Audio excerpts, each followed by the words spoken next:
안녕하십니까. 황태순 TV의 황태순. 김현광입니다. 네, 오늘 2019년 11월 29일 금요일 오후입니다.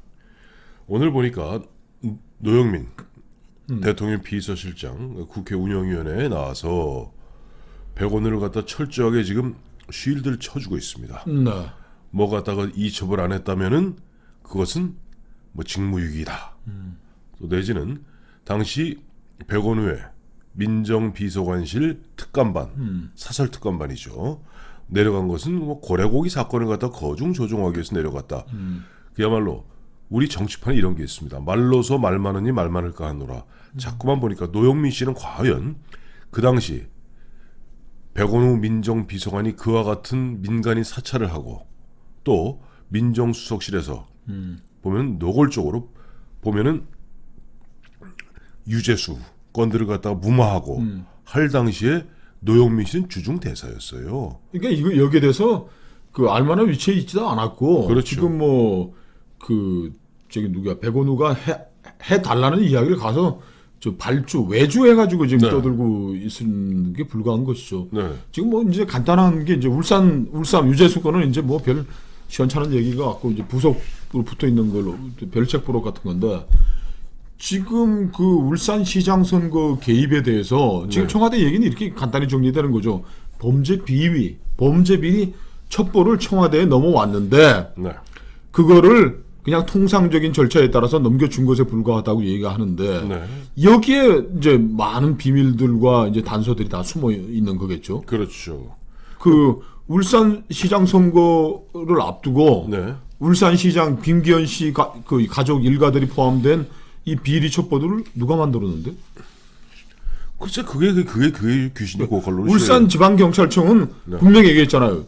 저기 황운하는 또 애들로 대느라고 경찰청장한테 받았다 그러는데 네, 그것도 이미 아니에요. 뭐 박형철 반부패 비서관이 네. 뭐 그건 아니고 네. 백원우가 넘겨줘 가지고 네. 민정 라인으로 그쪽 그 검찰 쪽으로 이제 네. 저 경찰 쪽으로 이제 내를 보냈다는 그게 네. 밝혀지고 있는데 네. 그 비리 첩보를 누가 만들었을까? 글쎄 그게 백원우가 밝혀야죠. 아, 그게 뭐냐? 그 2000 그 이제 그 문제 뭐 30억짜리 뭐 주고 받았니 하는 것들을 갖고 그게 일조일석에 터진 게 아니라 2013년 14년 경부터 그런 말들이 오고 가는 가운데 사실상 서로 그 지방의 업자들끼리 왔다 갔다 해서 그때 보면 그 당시 울산 경찰서에서 몇 차례 수사를 했던 사항이랍니다. 그러니까요. 근데 문제가 없는 것으로 덮어졌었는데 덮어진 게 아니죠. 문제가 없다가 처리된 부분인데 그것을 갖고 뒤늦게 다시 보면은 누가 이걸 만들어서 이른바 표적 수사를 지시했을까요? 누가 아까 말씀하신 대로 그것을 갖다가 백원우 바로 그 민정비서관 그 라인에 넣었을까요? 저는 100번을 갖다 이렇게 저렇게 거짓말해도 이것은 MB 대통령 시절에 있었던 그 공직윤리지원관실의 민간인 사찰 문제 있지 않습니까? 그렇죠. 쥐코 사건이죠. 그것과 거의 뭐 99.9% 동일한 사건이다. 아니, 동일한 사건. 왜 그런가 하면은 네. 그때 그 MB 정부 때 있었던 그 공직윤리지원관실 총리실에 뒀던 그것도 그렇죠.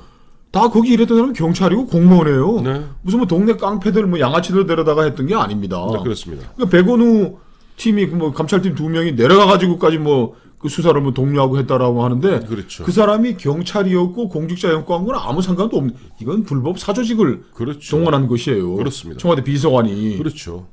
더 큰 문제죠. 왜 그러니까 공권력을 갖고 있는 공무원이 어떤 규정을 갖다가 뛰어넘어서 규정에도 없는 일을 해갖고 민간인을 사찰했고 그 민간인을 사찰해서 그걸 갖고 첩보를 적당히 만들어서 그것을 다시 경찰에다가 퉁 쳐주면서 이거 갖다 흔한 얘기로 조져서 작사를 내라라고 외주를 주었다면 더 큰 문제죠. 그렇죠.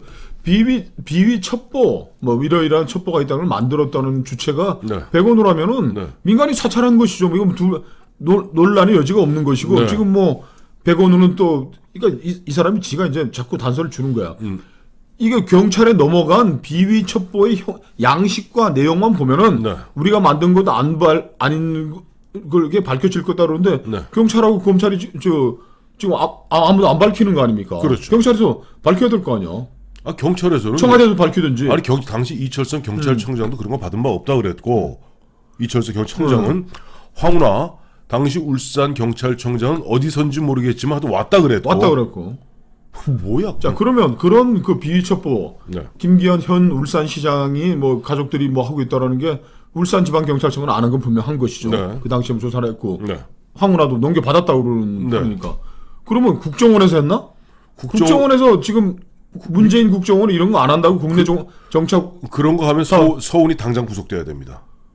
그럼 검찰에서 그거를 비밀 첩보를 만들어서 미쳤어요? 청와대 넘깁니까? 아니 미쳤어요. 아니 아시잖아요. 송인택 울산 검찰 울산지검장이 하도 가짜는 거 갖고 자꾸만 사건을 만들려 하니까 이야말로 아니면 말고식의 수사를 해서 되지도 않는 100% 그저 무혐의 처리될 걸 뻔히 하는 수사를 한 그 주체가 누구냐고 무려 100장에 가까운 이른바 그 드루킹이 만들어서 보내줬나? 무혐의 처분서를 갖다가 써낸 거 아니에요. 그러니까 검찰도 아니에요. 또 경찰도 보면은 원래 2014년부터 자기들 업자들 간에 뭐 옥신각신했던 그 이야기 갖고 수차례 걸쳐서 내사를 거쳤고 문제가 없다고 정리된 부분이고 그래서 당초 맡았던 그 팀 수사팀한테 황운하가 지시하니까 아 이거 문제 안 됩니다. 그래서 황운하가 당시 경찰청장은 팀장과 그 경위를 갖다 잘라버렸다는 거 아니에요. 좌천시키고 그 업자 김 씨하고 가까운 결탁되어 있는 그 지금 저 3년 구형받았습니다. 그렇죠. 그 경찰 성모 경위를 갖다가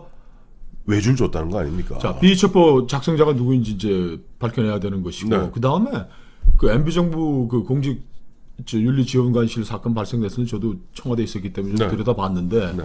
그게 만들어진 것과 백원우 사설 정보팀, 네. 사설 저 팀들이 구성된 것이 똑같은 원리인 거예요. 무슨 얘기예요?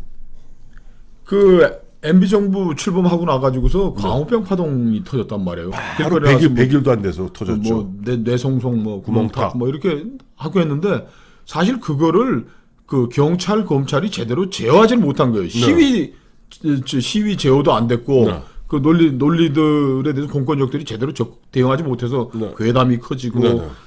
뭐 밤에 뭐 명박산성을 쌓고 광화문 일대가 네, 네. 무법천지가 된 데 대해서 네.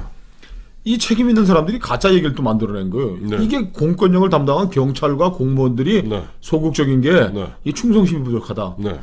강력한 충성심을 가진 별도의 대통령 친위 조직을 만들어야 된다 그래서 만들어냈던 게 저 공직윤리지원관실이었고. 자, 근데 궁금한 게 하나 있어요. 네. 근데 그 공직윤리지원관실을 만들면서 왜 대통령 산하, 즉 청와대 산하에 안 두고 국무총리 산하에 뒀어요?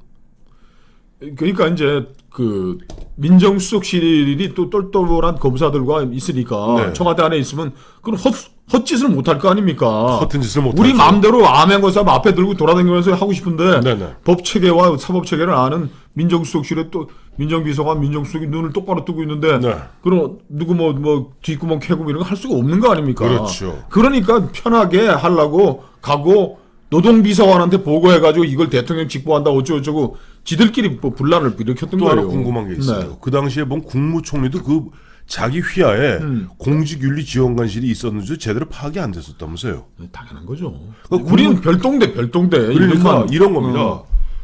청와대 내에도 보면은 당시 MB 때도 청와대 내에도 민정수석실이 있었고 그때도 다 그런 기능하는 4개 내지 5개 비서관이 있었음에도 불구하고 당시 실세였던 박영준 그때는 잠깐 있다 나갔습니다마는 박영준이 그야말로 쥐락펴락하기 위해서 그 당시 이 암흑의 노동비서관을 갖다가 사실상 총지휘관으로 두고 또 그 조직을 만들어서 그 조직은 국무총리실에 국무총리도 모르게 쓱 놔두어서 창성도 별관에서 근무했어요. 백원우 비서관이 네. 별도의 무슨 자기네 뭐 무슨 감찰팀 무슨 사조직 비슷하게 사조직이라는 게 공무원이 파견됐다 사조직이 아닌 게 아닙니다.